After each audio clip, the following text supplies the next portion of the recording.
E deu empate em 1-1 entre Grêmio e Flamengo na primeira partida semifinal da Libertadores no confronto dos brasileiros. Para mim, o Flamengo desperdiçou uma grande oportunidade de ficar próximo da final da competição. E é sobre isso que eu vou tratar no vídeo de hoje do canal do Nicola.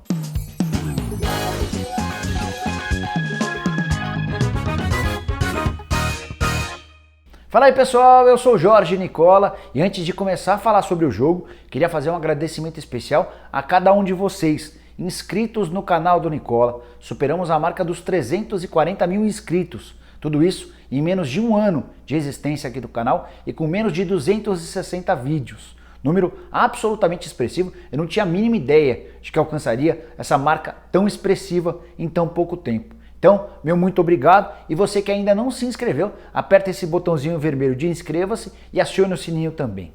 Bom, bora começar a falar sobre o jogo. Para mim, o Flamengo desperdiçou uma grande oportunidade de voltar ao Rio de Janeiro com uma classificação encaminhada para a final. É que o primeiro tempo do Flamengo foi próximo da perfeição. Só não dá para dizer que foi perfeito, porque o Flamengo não aproveitou as oportunidades que criou. E essa certamente é a grande lição dos comandados do Jorge Jesus. Numa partida em que você consegue dominar seu adversário, como o Flamengo fez com o Grêmio, é preciso marcar os gols. O Flamengo criou uma série de oportunidades e só fez um deles. É bem verdade que 3 gols foram anulados pelo VAR, os 3 com justiça. Os 2 primeiros, inclusive, com falhas de Paulo Vitor, talvez o elo mais fraco desse time do Grêmio. A comparação do Diego Alves, goleiro do Flamengo, com Paulo Vitor, goleiro do Grêmio, demonstra um abismo entre os dois times. Falando ainda sobre o primeiro tempo, o Grêmio trocou menos de 100 passes nesses 45 minutos iniciais. A posse de bola foi a menor desde 2013, que é quando o Data ESPN, um sistema de análise e estatística, começa a analisar os jogos do futebol brasileiro. Ou seja, há muito tempo que o Grêmio não vai para o intervalo de um jogo tendo tão pouca posse de bola como foi nesse confronto contra o Flamengo. E nem dá para dizer que foi demérito do Grêmio ou que os jogadores gremistas tenham sentido o jogo. O que pesou para mim foi a imposição física e tática dos jogadores do Flamengo, que marcaram pressão e a todo momento em que perdiam a bola, a recuperavam rapidinho. Diego Tardelli, Everton, Luan praticamente não tocaram na bola. A participação do Everton foi muito discreta, especialmente no primeiro tempo.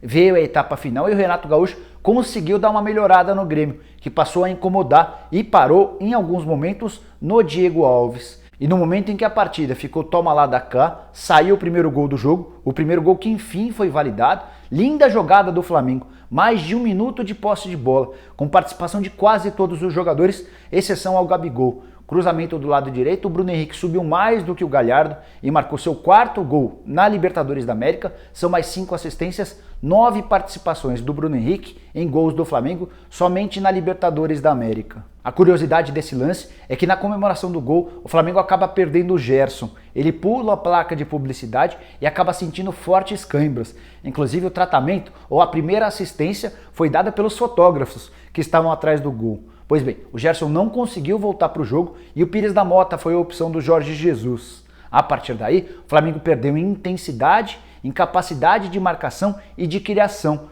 convidando o Grêmio a continuar a atacar o Flamengo. Ainda assim, mesmo com a substituição, eu continuava vendo o Flamengo mais perto de fazer o segundo gol do que o Grêmio conseguiu o gol do empate. Renato começou a fazer mexidas, colocou o PP em campo, colocou o Maicon em campo e a partir da entrada do Maicon deu para sentir um Grêmio um pouquinho mais revigorado no meio de campo, tendo mais posse de bola e criação de jogadas. E foi com a participação do Maicon que surgiu o gol de empate. Ele criou a jogada pelo centro, encontrou o Everton pelo lado direito, o Everton bateu cruzado e o PP, que havia entrado um pouquinho antes, acabou desviando para marcar o gol do empate. Com a ressalva de que esse contra-ataque começa no campo de defesa do Grêmio, no momento em que o Felipe Luiz sente uma contusão. Ele inclusive é substituído e dá lugar ao René.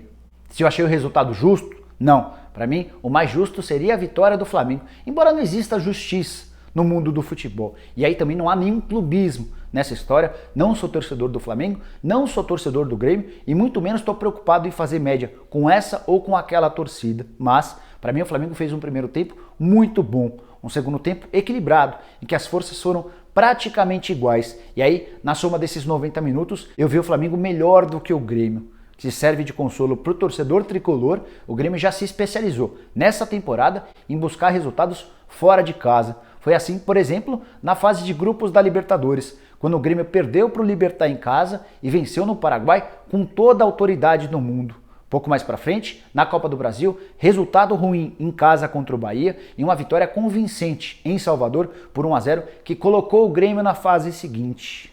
E a grande demonstração de força como visitante foi dada na última fase da Libertadores, quartas de final, quando perdeu por 1-0 para o Palmeiras em casa e foi buscar um 2-1 em pleno Pacaembu de virada. O contraponto especificamente desse jogo é que do outro lado havia um Palmeiras com enormes dificuldades ofensivas, aquele Palmeiras do Felipão pós-Copa América que não encontrava alternativas para fazer gol. Já o Flamengo do Jorge Jesus vive situação oposta. Marcou, nessa quarta-feira, seu gol de número 101 na temporada. E tem Gabigol, Arrascaeta, Bruno Henrique, Everton Ribeiro, Gerson, 2 laterais, todo mundo muito capaz de a qualquer momento fazer o gol que pode valer a classificação. Só para lembrar que nessa fase da Libertadores ainda há o gol qualificado para o time visitante, ou seja, com esse 1-1. No Rio Grande do Sul, o Flamengo se classifica em caso de 0-0 daqui a 3 semanas no jogo no Rio de Janeiro, dentro do Maracanã. Em caso de empate em 2-2, 3-3, 4-4, a classificação para a final será do Grêmio.